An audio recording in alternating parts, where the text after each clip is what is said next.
आज हामी Microsoft form कसरी क्रिएट गर्ने भन्ने बारेमा यो भिडियो लिएर उपस्थित भएका छौं।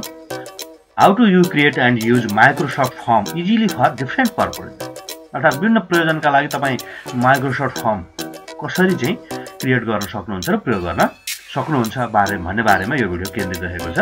सबैजना गुगल फर्म बनाएर प्रयोग गर्न अभ्यस्त भइसकेका छन् र गुगल फर्म तुलनात्मकमा अलिकति निर्माण गर्न जटिल पनि छ, तर त्यसको तुलनामा माइक्रोसफ्ट फर्म सजिलै हामी निर्माण गरेर प्रयोग गर्न सक्दछौँ। यो भिडियो आज त्यसै सम्बन्धमा केन्द्रित रहनेछ। Create Microsoft form. अब अगाडि बढौँ। How to create Microsoft form. यसका लागि केही चरणहरू पार गर्नुपर्ने छ। तपाईँले माइक्रोसफ्ट फर्मको लोगो देखेर माइक्रोसफ्ट फर्मका लागि चाहिँ सबभन्दा पहिला माइक्रोसफ्ट एज ब्राउजर तपाईसँग हुनुपर्छ। त्यसका लागि छैन भने सर्च गर्नुहोस् माइक्रोसफ्ट एज भनेर, डाउनलोड गर्नुहोस् र इन्स्टल गर्नुहोस्। त्यसरी ब्राउजर इन्स्टल गरिसकेपछि माइक्रोसफ्ट एज ब्राउजर ओपन गर्नुहोस्। माइक्रोसफ्ट ब्राउजर ओपन भइसकेपछि तपाईँले माइक्रोसफ्ट ब्राउजरबाट चाहिँ माइक्रोसफ्ट मेल एकाउन्ट क्रिएट गर्नुहोस्। मेल एकाउन्ट क्रिएट गरिसकेपछि त्यसमा साइन इनको अप्सन आउँछ।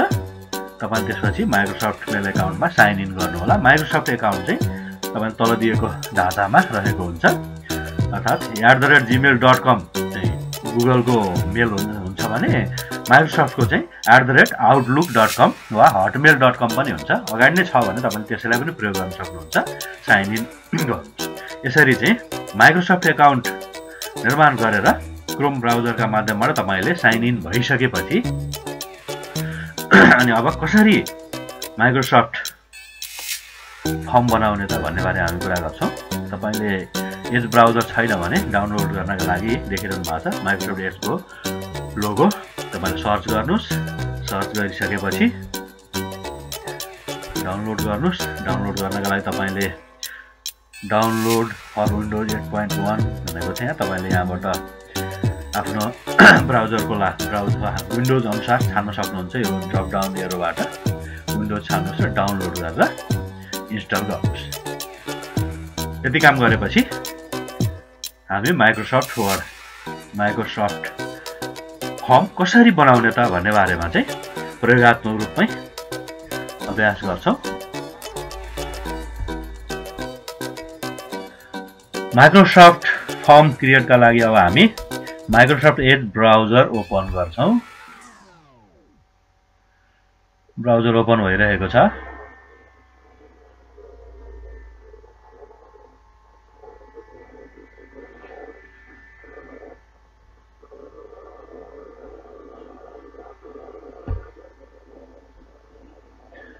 यसरी माइक्रोसफ्ट एज ब्राउजर ओपन भइसकेको छ। तपाईँको माइक्रोसफ्ट मेल एकाउन्टमा साइन इन गर्नुभएको छैन भने यहाँ साइन इनको अप्सन आउँछ।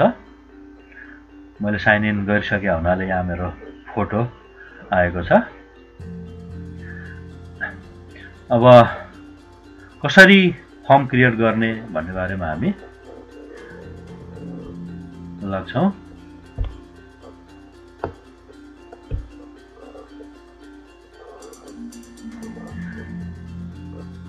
तपाईँले यहाँ गुड मर्निङ भनेको ठाउँमा तापक्रमहरू पनि देखाइरहेको छ। यहाँ 9वटा डट भएको देख्नु भएको छ।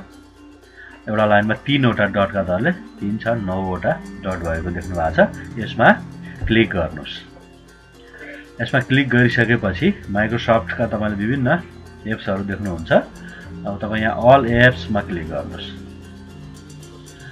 अल एप्समा क्लिक गरिसकेपछि तपाईँले यहाँ फर्म्स देख्नुहुन्छ। यो फर्म्समा क्लिक गर्नुहोस्।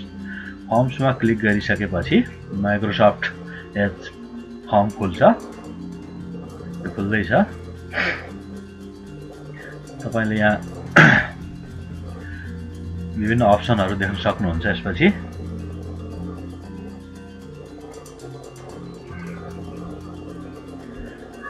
तपाईँले नयाँ बनाउनु छ भने न्यू फर्ममा यहाँ क्लिक गर्नुपर्ने हुन्छ। क्विज बनाउनु छ भने न्यू क्विजमा गर्नुपर्ने हुन्छ। वा अन्य टेम्प्लेट्सहरू पनि छन्, त्यसको आधारमा पनि तपाईँ क्रिएट गर्न सक्नुहुन्छ। अगाडि नै बनाइसकेका छन् भने यहाँ अटो सेभ हुन्छ। यो यहाँ देख्नुहुन्छ श्री सेकेन्डरी स्कुल जुडिबेलाको तपाईले फर्म बनाएको देख्नुहुन्छ। यसरी चाहिँ हामी नयाँ बनाउन गइरहेका छौं। नयाँ बनाऊ, न्यू फर्मका लागि प्लस न्यू फर्ममा क्लिक गरौँ। अब माइक्रोसफ्टको नयाँ फर्म ओपन भएको छ। तपाईलाई यहाँ क्वेशन बनाउनु पर्ने हुन्छ। तपाईले त्यहाँ टाइटल राख्न सक्नुहुन्छ। आफ्नो टाइटल के छ त्यो राख्नुहुन्छ। अब अनलाइन क्लासहरु छ भने हाजिरी भनेर राख्नुहोस् न, अटेन्डेन्स।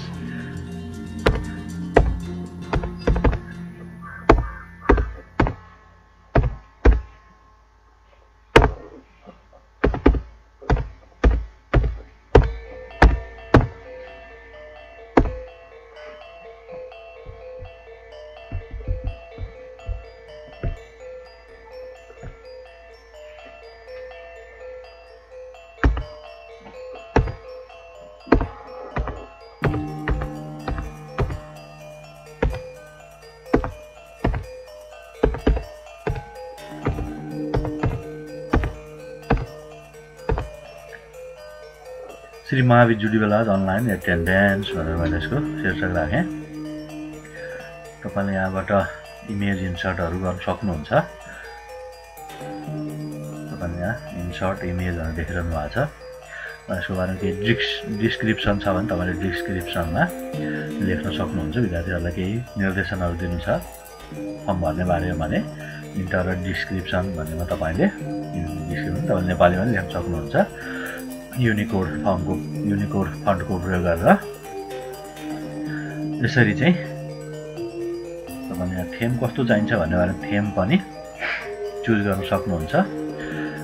यसरी चाहिँ अब एड न्यूमा गएर तपाईले क्वेशनहरु एड गर्न सक्नुहुन्छ। यहाँ विभिन्न अप्सनहरु देखिरहनु भएको छ।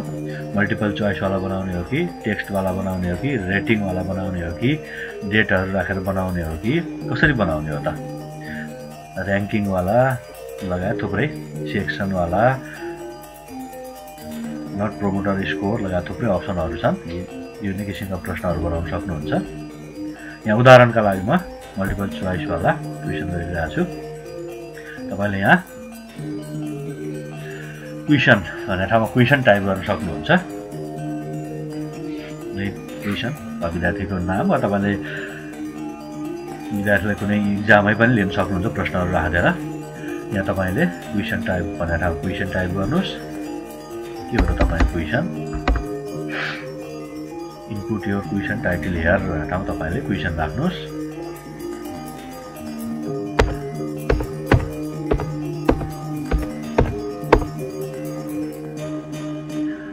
क्वेशन बनाएर राख्न सक्नुहुन्छ। क्वेशन राखिसके तपाईले यहाँ अप्सन के हो त अप्सन एडिट गर्न सक्नुहुन्छ। अप्सन तपाईलाई दुईटा अप्सन छ भने दुईटा यहाँ अगाडि नै छँदैछ। योभन्दा बढी गर्नु छ भने एड अप्सनमा गएर तपाईले अप्सनहरु एड गर्न सक्नुहुन्छ। 3 टा 4 टा 5 टा कतिवटा अप्सन राख्ने हो अप्सन एड गर्न सक्नुहुन्छ र अप्सनहरु तपाईले यहाँ टाइप गर्न सक्नुहुन्छ। यसरी चाहिँ अप्सनहरु टाइप गरिसकेपछि तपाईले एउटा मात्र एन्सरको लागि हो भने यतिकै राख्नुपर्ने हुन्छ वा एउटा भन्दा बढीमा पनि एन्सर दिन सक्छन् विद्यार्थीहरुले भन्ने लाग्छ वा रेस्पोन्सकर्ताले चाहिँ एक भन्दा बढी एन्सर दिन सक्छन् भन्ने लाग्छ मल्टिपल एन्सर्स तपाईले यहाँ एक्टिभ गर्नुपर्ने हुन्छ। तपाईले उत्तर दिए पनि हुने नदिए पनि हुने भन्ने भने यतिकै राख्नुस्। हैन अनिवार्य छ भने चाहिँ तपाईले यहाँ रिक्वायर्डमा चाहिँ क्लिक गर्नुस्। तपाईले रिक्वायर्ड गरिसकेपछि त्यो चाहिँ अनिवार्य रेस्पोन्सकर्ताले भर्नै पर्छ नत्र सबमिट हुँदैन। हैन आवश्यक छैन नभर्दा नि हुन्छ भन्ने लाग्छ भने चाहिँ यसलाई अफ गर्नुस्। यसरी चाहिँ क्वेशन तपाई क्रिएट गर्न सक्नुहुन्छ। फेरि अर्को प्रश्न राख्नु पर्यो तपाईले यसै गरी एड न्यू गर्न सक्नुहुन्छ। टेक्स्ट वाला राख्न सक्नुहुन्छ। टेक्स्टमा गएर क्वेशन राख्नुहुन्छ। एन्सर के हो यहाँ आउँछ लङ एन्सर हो या भने तपाईले यहाँ क्लिक गर्नुपर्ने हुन्छ। रिक्वायर्ड हो होइन भन्ने कुरा पनि यहाँबाट तपाईले राख्न सक्नुहुन्छ। अर्को क्वेशन राख्नु पर्यो भने फेरि तपाईले यो क्वेशनमा गएर चाहिँ रेटिङ गर्नु छ भने रेटिङ वालामा राख्नुस्। यहाँ क्वेशन राख्नुस्। हाम्रो अनलाइन कक्षालाई तपाई कति रेटिङ गर्न चाहनुहुन्छ।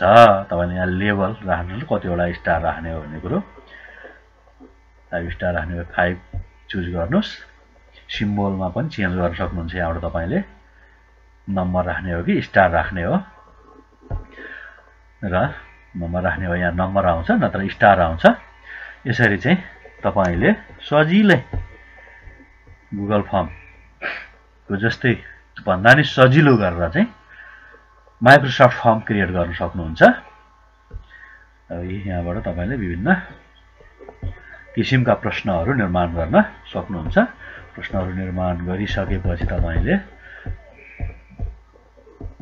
यी प्रश्नहरूको लागि यहाँ सुझाव पनि दिएको छ। तपाईको विद्यार्थीहरुको रेस्पोन्स चाहिँ विद्यार्थीहरुलाई यो सेन्ड गरिसकेपछि रेस्पोन्स भन्ने ठाउँमा आउँछ। कतिले रेस्पोन्स गरे, एकजनालाई रेस्पोन्स गर्नलाई औसत कति समय लाग्यो, अनि यसलाई एक्सेलमा पनि तपाईले लान सक्नुहुन्छ। यहाँ चाहिँ भ्यू रिजल्ट्सबाट चाहिँ विभिन्न प्रश्नगत रूपमा त्यसका प्रतिक्रियाहरू पनि देख्न सक्नुहुन्छ। तपाईले यो क्वेशनलाई चाहिँ विद्यार्थी सामु पुर्याउनु पर्यो भने यहाँ सेन्डमा गएर सेन्ड गर्न सक्नुहुन्छ। फर्म प्रिन्ट गर्न पनि सक्नुहुन्छ। सेन्डमा गएर तपाईले यहाँ लिंक कपी गर्न सक्नुहुन्छ। यहाँ लिंक आइसकेको छ, कपी भनेर आछ, कपी गर्न लिंक कपी हुन्छ। तपाईले यहाँ सिधै मेल गर्दिन पनि सक्नुहुन्छ, वा फेसबुक ट्विटरहरुमा सिधै शेयर पनि गर्न सक्नुहुन्छ। यसरी चाहिँ सजिलै विद्यार्थी वा रेस्पोन्सकर्तासम्म माइक्रोसफ्ट फर्म क्रिएट गरेर चाहिँ पुर्याउन सकिन्छ।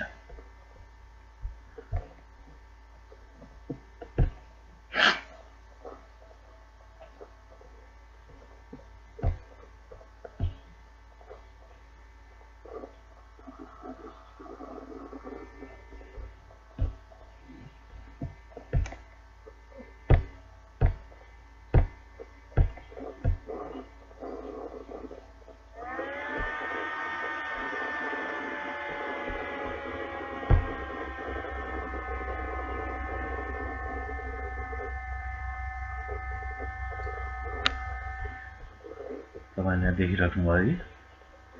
तपाईले इमेज राख्नु भएको छ भने यहाँ इमेज सहित आउँछ, नराख्नु भएको हुनाले यहाँ डिफल्ट इमेज आएको छ। यसरी चाहिँ यहाँ सेभ अटो सेभ भइसकेको छ। तपाईले केही गर्नु पर्दैन सेभ गर्नका लागि। यो अगाडि नै रेस्पोन्स गरेको म फर्म देखाइरहेको छु। यहाँ क्वेशन बनाइएको छ, have you email ID, yes no maybe तीनवटा अप्सन दिएको छ। इन्टरभ्युअर कुरालाई अनिवार्य दिनै पर्छ भने स्टार चिन्ह आएको हुन्छ, होइन भने आएको हुँदैन। यसरी चाहिँ रेटिङका प्रश्नहरू भनेपछि नयाँ प्रश्न पनि थप्नु सक्नुहुन्छ। यसैमा यहाँ रेस्पोन्स भनेर 10 वटा रेस्पोन्स आएको छ। एउटालाई 1 मिनेट 13 सेकेन्ड लागेको छ एभरेज कम्प्लिट गर्नको रेस्पोन्स गर्नको लागि। तपाईले ओपन इन एक्सेलमा पनि यसलाई कन्भर्ट गर्न सक्नुहुन्छ। र तपाईले प्रश्नै पिछेको नतिजा पनि यहाँ देखिरहनु भएको छ। यसरी चाहिँ माइक्रोसफ्ट फर्म निर्माण गरेर सजिलै हामी प्रयोग गर्न सक्दछौँ। यस सम्बन्धमा कुनै जिज्ञासा भए कमेन्टमा लेख्न सक्नुहुन्छ। आजलाई